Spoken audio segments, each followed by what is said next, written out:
Hello everyone. Today I will teach about aplastic anemia. Aplastic anemia is a rare, life-threatening hematological condition marked by bone marrow failure and subsequent pancytopenia with the hypocellular bone marrow replaced by fat. Means aplastic anemia में क्या होता है, ये ऐसा hematological condition है जिसमें जो होता है बोन मैरो फेल्योर हो जाता है। बोन मैरो क्या होती हैं, सारी सेलों को बनाती हैं, जैसे आरबीसी, डब्ल्यूबीसी, प्लेटलेट सबको बनाती हैं। अगर ये इसका फेल्योर हो गया तो ये तीनों चीज़ें कम हो जाती हैं और पैनसाइटोपिनिया हो जाता है। अब जब सेलुलरिटी कम हो जाती है तो उसकी जगह पे रिप्लेस्ड बाय फैट आ जाता है। तो पैनसाइटोपिनिया में रेड सेल, डब्ल्यूबीसी, प्लेटलेट सारी चीज़ें कम हो जाती हैं। अगर रेड सेल्स कम हो जाती है तो फैटिग यानी थकान हो जाती है, और अगर डब्ल्यूबीसी कम हो जाती है तो इन्फेक्शन के चांसेस बढ़ जाते हैं, और प्लेटलेट कम हो जाते तो ब्लीडिंग हो जाती है। तो सबसे पहले हम इसके कॉज के बारे में पढ़ेंगे। कॉज में दो कॉजेज़ होते हैं इसके, एक्वायर्ड और कंजेनाइटल। सबसे ज़्यादा कॉमन जो होता है एक्वायर्ड कॉज होता है। एक्वायर्ड में भी मोस्ट कॉमन इडियोपैथिक होती है। इसके अलावा कुछ ड्रग्स होते हैं जिसकी वजह से एप्लास्टिक एनीमिया होता है, जैसे क्लोरामफेनिकॉल हो गया, एंटी एपिलेप्टिक ड्रग हो गए, एंटीबायोटिक, कीमोथेरेपी, और कुछ वायरल इन्फेक्शंस भी होते हैं जैसे hepatitis virus, HIV virus, Epstein Barr virus, parvovirus, cytomegalovirus. इन सब की वजह से भी एप्लास्टिक एनीमिया हो सकती है। इसके अलावा ऑटोइम्यून डिसऑर्डर में क्या होता है, जो T सेल्स होती हैं वो बोन मैरो के स्टेम सेल्स को अटैक करती हैं, जिसकी वजह से हमें एप्लास्टिक एनीमिया हो जाता है, रेडिएशन।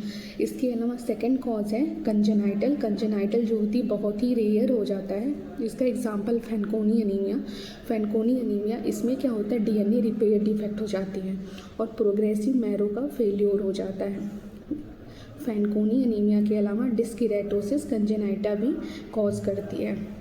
इसके बाद हम पैथोजेनेसिस के बारे में पढ़ेंगे। पैथोजेनेसिस में क्या होता है कि जो ट्रिगरिंग फैक्टर्स होते हैं जैसे ड्रग हो गए, radiation, viral infection, autoimmune, idiopathic, मतलब जितने भी कॉज करते हैं वही ट्रिगरिंग फैक्टर होते हैं, जिसकी वजह से साइटोटॉक्सिक T लिम्फोसाइट का एक्टिवेशन हो जाता है। तो जब ये एक्टिवेट हो जाते हैं तो इंटरफेरॉन गामा और TNF यानी ट्यूमर नेक्रोसिस फैक्टर को रिलीज़ करते हैं, जिसकी वजह से suppression and apoptosis of the haematopoietic stem cell की जो एपोप्टोसिस हो जाती है, जिससे स्टेम सेल्स कम हो जाते हैं और बोन मैरो जो होती है हाइपोसेलुलर हो जाता है। हाइपोसेलुलर मतलब सेलुलरिटी बोन मैरो की कम हो जाती है, उसकी जगह पे फैट आ जाते हैं। तो जब सेलुलरिटी कम हो जाती है, WBC, RBC, प्लेटलेट तीनों ही कम हो जाती हैं और पैनसाइटोपिनिया हो जाता है।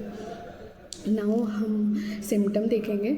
सिम्टम में क्या होता है कि जैसे हमने बताया RBC कम हो जाती हैं, WBC, प्लेटलेट तीनों ही चीज़ें कम हो जाती हैं।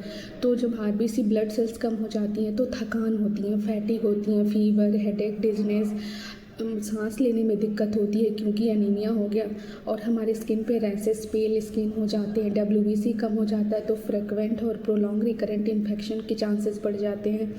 हार्ट रेट इरेगुलर और रैपिड हो जाता है, और जब हमारे प्लेटलेट कम हो जाती हैं यानी थ्रोम्बोसाइटोपिनिया कम हो जाती हैं तो क्या होती है, ब्रूजिंग, पिटिकियाई, और थोड़ा सा भी कट होता है तो उससे बहुत ज़्यादा ब्लीडिंग होने लगती है, नोज गम ब्लीडिंग भी हो जाती है। तो ये सारी एप्लास्टिक एनीमिया के सिम्टम हैं।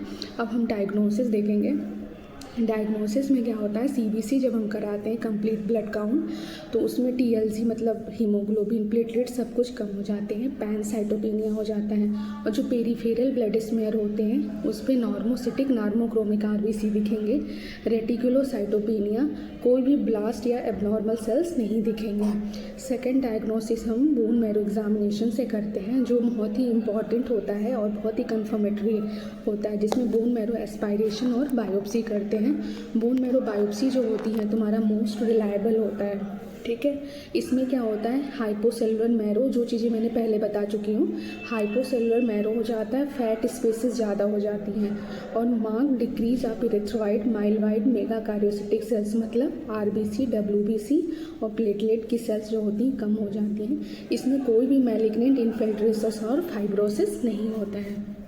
नाउ हम इसके सीवियरिटी ए प्लास्टिक एनीमिया की सीवियरिटी क्राइटेरिया के बारे में देखें तो तीन पार्ट में डिवाइड हो जाता है, सीवियर, वेरी सीवियर और नॉन सीवियर फॉर्म। जो नॉन सीवियर फॉर्म होती है, not fulfil any criteria of severe and very severe form, मतलब ये सीवियर और वेरी सीवियर फॉर्म के क्राइटेरिया को फुलफिल नहीं करता है। अब सीवियर फॉर्म में क्या होता है, बोन मैरो की सेलुलरिटी जो होती है 30% से कम हो जाती हैं और एनी 2 ऑफ 3 इन तीनों में से कोई 2 होगा। उसमें क्या होता है, एब्सोल्यूट न्यूट्रोफिल काउंट जो होता है 500 से 200 पर मिलीमीटर क्यूब से कम हो जाता है, प्लेटलेट काउंट 20,000 पर मिलीमीटर से क्यूब कम हो जाता है और रेटिकुलोसाइट काउंट जो होती है 40,000 पर मिलीमीटर से क्यूब से कम हो जाता है। तो इस तरह से सीवियरिटी जो बहुत ही सीवियर होती हैं उसमें severe form plus neutrophil, absolute neutrophil का काउंट जो होती है 200 पर मिलीमीटर क्यूब से कम हो जाता है। तो इस तरह से इसको हम डिवाइड करते हैं। नाउ मैनेजमेंट करेंगे। मैनेजमेंट सबसे पहले हम सपोर्टिव मैनेजमेंट करेंगे, उसमें क्या ब्लड ट्रांसफ्यूजन, प्लेटलेट ट्रांसफ्यूजन और एंटीबायोटिक्स देते हैं। इसके अलावा डेफिनेट ट्रीटमेंट इसका एक ही होता है कि हम ट्रांसप्लांट करें, यानी हिमेटोपोएटिक स्टेम सेल ट्रांसप्लांटेशन जो यंग पेशेंट में करते हैं। कुछ इम्यूनोसप्रेसिव थेरेपी भी यूज़ होती है जैसे एंटीथाइमोसाइड, ग्लोबुलिन और साइक्लोस्पोरिन। तो इस तरह से ए प्लास्टिक एनीमिया को हमने बहुत ही शॉर्ट में समझाया है। इसमें जैसे ये बोन मैरो है पेशेंट का, इसमें क्या है, फैट स्पेसेस जो होती हैं इंक्रीज़ हो गई हैं क्योंकि सेलुलरिटी कम हो जाती है। और कैरेक्टरिस्टिक में अगर देखें हम तो डिस एरिथ्रोपोइसिस जो होती कभी कभी होती है प्लास्टिक एनीमिया में, नॉर्मल न्यूट्रोफिल नहीं होती है, डिस्प्लास्टिक मेगाकार्योसाइट नहीं होती है, फाइब्रोसिस नहीं है, इंक्रीज्ड ब्लास्ट भी नहीं है, CD34 cells in bone marrow में लेस देन 1% होती हैं, क्लोनेंटी भी पॉसिबल है, स्प्लीनोमेगाली एब्सेंट हो जाती है। ये क्वेश्चन कई बार पूछा गया है कि ये प्लास्टिक एनीमिया में स्प्लीनोमेगाली एब्सेंट होती हैं। Thank you so much. Please like and subscribe my channel.